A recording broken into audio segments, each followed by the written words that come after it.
And I think a part of that is the public access. So there's not a whole lot of public access to the Calaveras, particularly where it's nice. So I see an Army Corps person here. There is a really nice trail just below New Hogan Dam. But in the urban areas, you can ride your bike on the levee at the Pacific campus if you're brave enough. But other than that, there's not a lot of access. The Calaveras has a lot of potential, though. It's often discounted as not only as a recreation river because of the access, but as a fish river too. So, I'm a fish person, and I'm also a teacher, so I'm going to slip into teacher mode here for a sec. In the Pacific Northwest, we have these great salmon populations, salmonid populations, so including steelhead, and they act pretty much as a metapopulation. So you have this idea where there are a bunch of different habitats that are suitable for some species, and they may not all be occupied at the same time. And that's part of the variety of these species and how they kind of hang together in terms of staying a species but maintaining diversity, both genetically and in terms of behavior, and retaining the ability to respond through natural selection to changes in the environment. So it's really important to maintain these habitats even if they're not consistently big producers of the species that we're interested in. So, the Calaveras is historically a very flashy river, and there are years historically, even before our management structures were in place, where it probably went dry, it probably dried up reds, and that's how it is.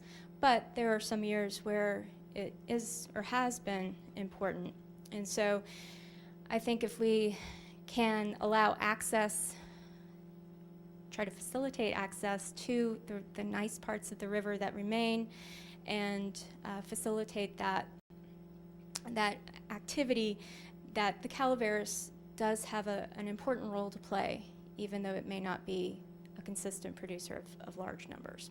So I think that's going to make more sense when you see Kevin's pictures, because, so I don't have it. And if you only know the Calaveras from where it runs through Stockton, you don't have a true picture of the potential of this river. So I don't have a lot else to say. I mean, the Friends of the Lower Calaveras, one of our goals is to increase awareness, and so we do that through our public river walk activities, and they've been fairly well attended, so I think it's working. In my classes, I like to talk about the Calaveras, but it's something that more of us need to be involved with. We need to kind of let our neighbors know, hey, there's a river walk, and this is a pretty cool part of our community that could be a lot more. So there's a lot of potential there that has yet to be realized. Could you talk a little bit about the river walks? How long are they? What do they cover? Okay, so the River Walk program began about, is it 2 years ago? Yeah, 2 years ago. And so the Friends of the Lower Calaveras River, we're just a very diverse group of people who just are interested in the river. We started once a month, usually the first Saturday of every month, leading a walk open to the public. It's free to anyone who wanted to show up. And so we twist arms of people to try to lead the walks. Initially, I led like 4 of them. But we have a very diverse group now to lead walks. And so, one month it may be, hey, come look at the birds along the river. We've been up to the water treatment plant with Stockton East. We've talked about fish, obviously. We've talked about vegetation. We've had botanists. So it's a pretty wide variety of walks, and every month it's something different. And then recently we have gotten funding. Jeremy has gotten us coffee to go with that, so you can come have a free caffeine jolt while you walk, and pastries. Sorry.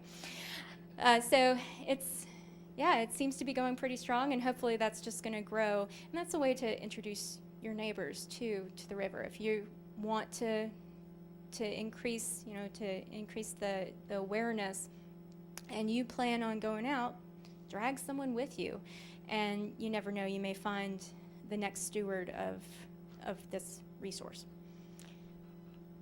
All right, so Jeremy's going to show his video now. Okay, so this is Dale Sanders, Dr. Dirt, working with Cole Open School, Yeah, so Dale is an ecologist, retired, PhD out of Cal, and he is a top scientist. He's been working with Office of Education for a long time. And, Connie, what would you say about Dale? He's kind of like what they said about me. He's hard to describe. He just loves sharing nature and what he knows. And he's really into the little details, and he just really brings it out of the children, whether they're looking down at a minute piece of ground for all the itty-bitty little bugs, or whether they're working with the enviroscape. So we're going to let Dale introduce himself. And before I do that, because I'll end it with Dale's video, Friends of the Calaveras with City of Stockton, put 14 beautiful, huge watershed signs identifying the Calaveras River and saying protecting our waterway over every major crossing of the river.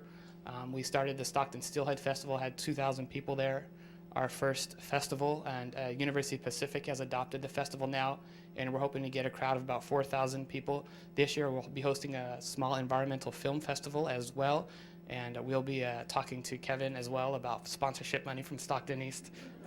I threw him under the bus there, but we love him. And we've engaged in advocacy through trying our best to get an HCP published, which I'm sure Kevin will talk about. And we do this symposium and many other things. So here's Dr. Dirt, and I'm going to try to put the mic to the speaker so you can hear him. All right, I'm Dr. Dirt. I'm trying to create a school full of stewards of the Calaveras River.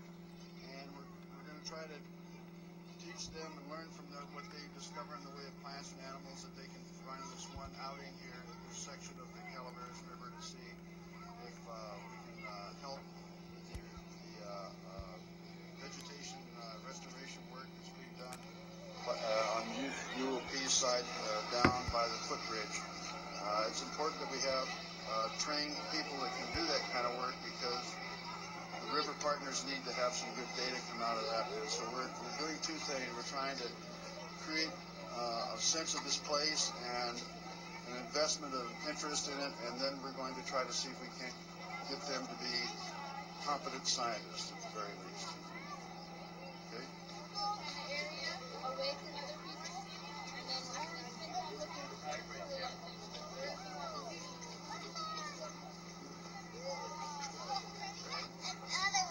What is it?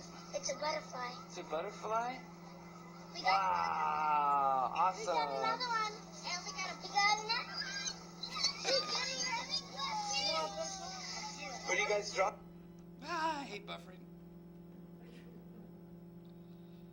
We'll give it a second. So anyway, we go on to interview a couple more kids, and then we have a bunch of teachers kind of sharing why this is important to them. If it doesn't start again, we'll just wait.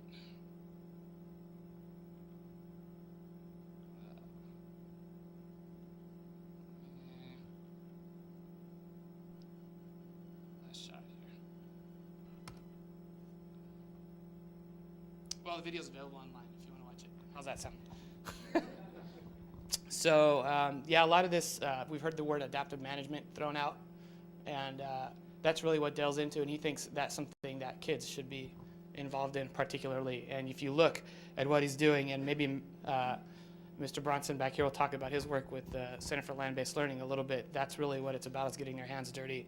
And I also wanted to throw a little pitch out there that we received a $40,000 grant from the National Fisheries and Wildlife Foundation in partnership with River Partners and University of Pacific to do a 3-acre native grass restoration project, and then have those kids out there doing the adaptive management.